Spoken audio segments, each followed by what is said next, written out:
You didn't get to where you are by playing small. You got here by outworking, outthinking, and outleading the room. But the higher you climb, the harder the questions get, and nobody hands you a playbook for this level. Welcome to Full Strength Leader, the podcast for executives, high performers, and leaders who refuse to coast, with surface-level leadership advice and ready to do the real work.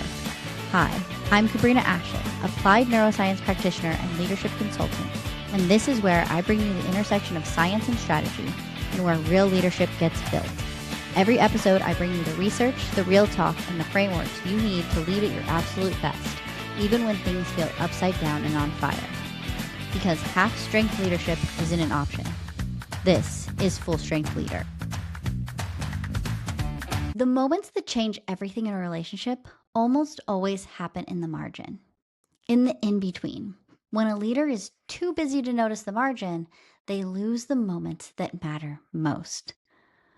Margin is not a waste of time. Margin is where leadership really happens.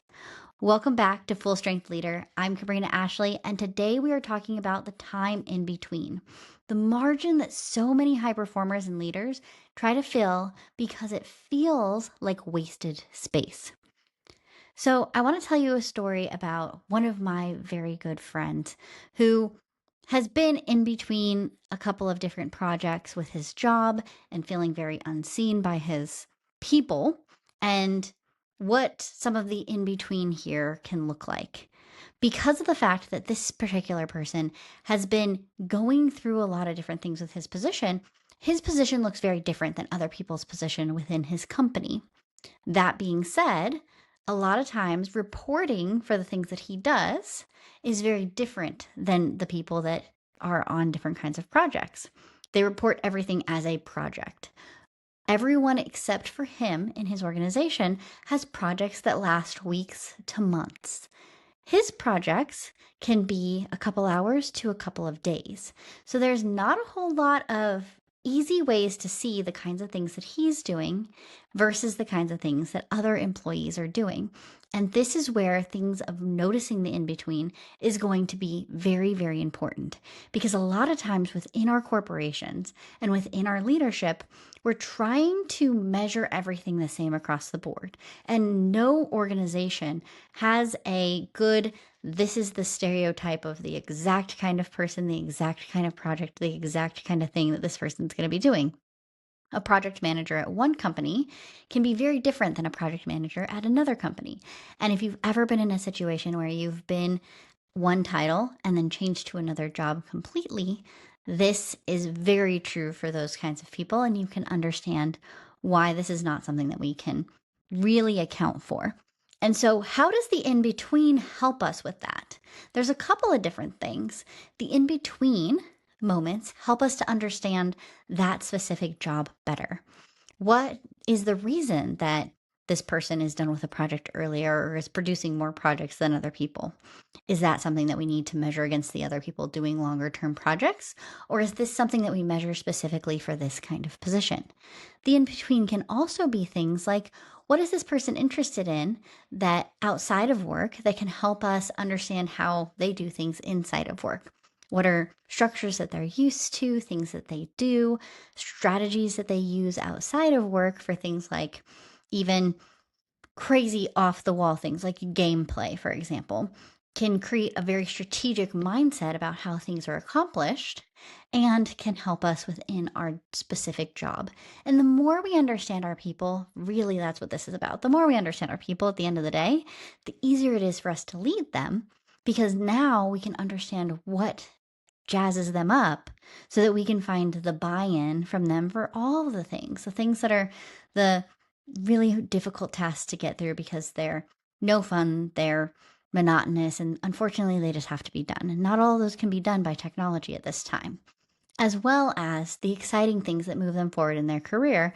And as a leader, we should always be trying to move our people further on in their careers, not just ourselves. So when was the last time a conversation changed something for you and it was a conversation you had no intention of having? This can be in those moments in the hallway or when you have somebody who finishes something early. because seeing someone is not a leadership technique. It is a decision you make in that margin, in that time in between. So what is this margin that we're talking about? Because a lot of times when I say the word margin, people think about the side of a page or the fact that it's just kind of wasted time that they're trying to fill. But I want you to think of those sides of pages that you used to doodle in when you were in school. You'd color on the side of the paper. There was cool stuff that you'd put in there, and that was the space outside of the work. These are the things that most people remember about school. Their best friend, their favorite job, is the things outside of the day to day. The measurable things that we tend to put so much value in are not really the things that get remembered or even the things that make the most difference long term. The same is true when we're thinking about networking. There's a lot of different pieces within that margin of having a conversation while you're standing in line to get lunch at a conference, or seeing somebody in the hallway and saying that you really liked their shoes, or how is their kiddo doing. Those are things that happen that when we really are personable with our people, we can get a lot farther in the goals that we have. So, margin in every moment in your workday is something that is achievable, but it can't be scheduled. That's the part about this that's difficult for most high performers, because we want to schedule this in, but these really happen in the walk from your car, the 30 seconds before a meeting starts, the 2 minutes when someone steps into your office and you have not maxed them into an agenda item quite yet. Most leaders treat margin like a problem to fix. We're trying to fill that space. We fill it, we optimize it, and we're trying ultimately to turn that into productivity, which is a good thing in some cases.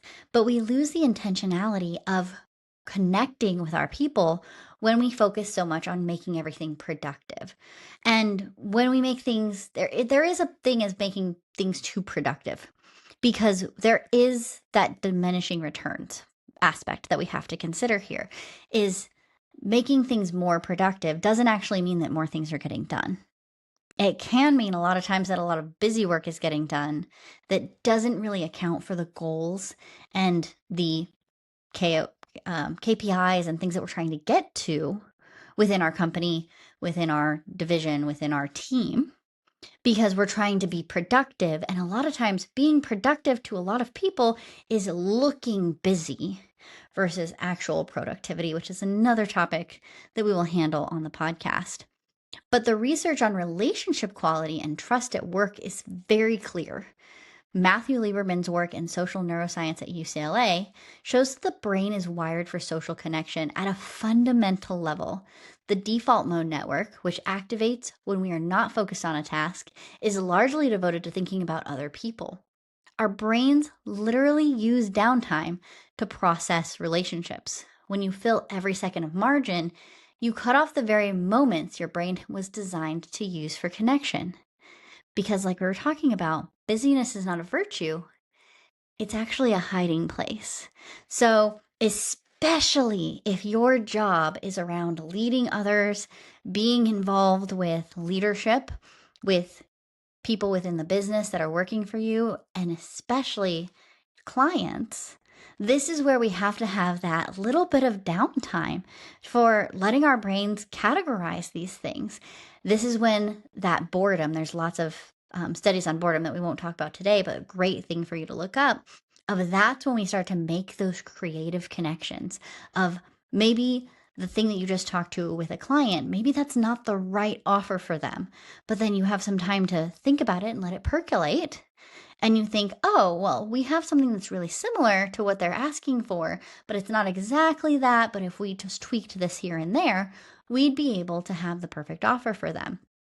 That can't happen when we're trying to just checks and balances, keep things going, humming along, that we don't have that space to have that more strategic piece that really does require the human mind to, like I said, percolate through and marinate in. So in these situations, I think of Darby, who was mining for gold during the gold rush. He found a vein, worked it really hard, and then it ran out. And after that, he decided to quit. He sold the equipment and he walked away.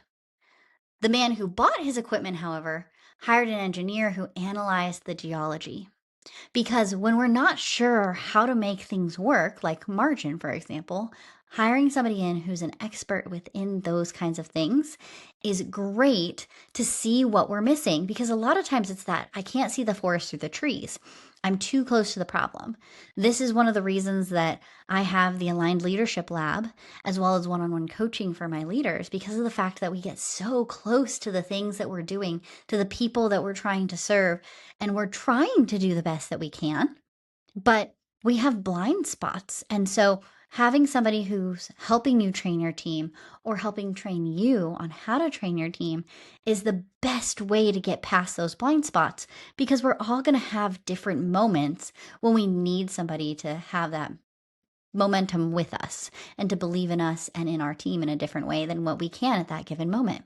I'm a big believer in having a coach, a mentor, somebody like that within your life at all times, because we get stuck within our own mindset of how things should be done, of the only ways that there are. And there's a lot of this within positive psychology. And we talked about this in the last episode of what are the paths? What are the available moments for me? It might not be binary yes or no, this or that. There may be a lot of other paths up here that I just have to blow the clouds away and see what other options there are. So what this engineer found is that the gold vein had not run out. It had just shifted 3 feet. And Darby quit 3 feet from the gold. And I think about this constantly in context of leadership relationships. How many leaders have quit on understanding a team member 3 feet from the real conversation? How many have stopped asking one question too soon? And how many connections were right there in the margin of a day that got filled instead of used? This is where we see a lot of high performers who are doing the job, doing really great, should be being moved into a leadership position, leave a company and leave with all of that intellectual data that we depend on without ever having it in an SOP or having it in something that the business can keep. They take all that intellectual piece with them to another company because of the fact that we get so busy with trying to be productive and putting things out there that we forget to look around at the people. And so it makes me think of my friend who has a leader who he's known for a long time, who's only promoted 2 of his people over the last, like 8 to 9 years that he's been in that position. And that should not be your goal. Like I said at the beginning of this podcast, your goal should be to get people as far as they can, because you want to help your team get to their goals. Because when we're helping people get where they want to go, they're going to help us get where we want to go. And that's really where this give and take comes from. Because most leaders quit on a relationship right before the magic happens, right before the right question is asked. We focus on telling people what to do and on how we can be more productive instead of understanding how a person works in order to really read their directions. And I want you to think about people like a new piece of software or a new tech gadget.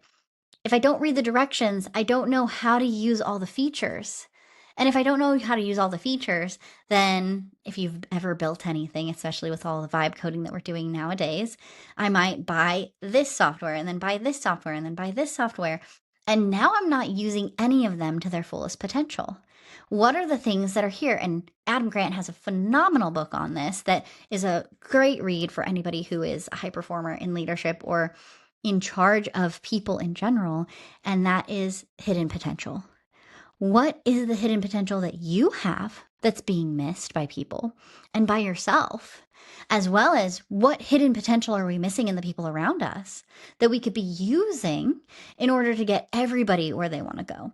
If I know that somebody on my team has an interest in something specific that maybe the company's wanting to get into but doesn't have the expertise for, as their leader, as somebody who understands who they are, I should be the first one advocating for them to be like, oh my gosh, Joey knows all about this. And he would be a great person to consult with and move into a position taking over this project. And we don't know those things without having these kinds of questions answered. So the question for you is, how do we create margin for magic to happen? Because, like we talked about, we can't manufacture authentic margin by scheduling in. But here are a few things you can do to create conditions where it is allowed to exist. Things like arrive to meetings 90 seconds early and put your phone down. Your phone is something that makes it where people are not going to come up to you. When someone stops by your office, make eye contact before you respond. Give them a reason to want to have a conversation with you and to feel safe having that conversation with you.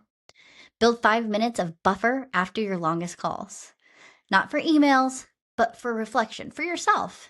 What happened during that call? Is there follow-up questions that you want to put into that email that you're going to send them anyways? Is there anything else that you're like, that was really interesting that they said it that way. I wonder why they said it that way. Giving yourself that space to really reflect on the things that have happened. And then finally, ask one question per day that is not about work to someone on your team. This doesn't have to be everyone. This doesn't have to be all the time because none of these are big things. And that's exactly the point. The Spark method that we talked about in our last episode works because it is built for the small moments. That ordinary Tuesday when you walk by somebody, that regular Friday when people are going off to their trip. Because the best leadership conversations were never on the calendar. They're not things that we can schedule. They're not things that we can manufacture. That's the thing about authenticity. And I know that we throw this word around, authenticity, and it's kind of like the kiddie pool that's been peed in a little bit too much. And you cannot create authenticity in a way that is fake because people see right through it. So things like with my friend that we talked about at the very beginning of this episode, he needed someone to actually stop and listen, to look at him and to ask the real questions about what he was doing versus what everybody thought that was happening in order to get those kinds of data points for him.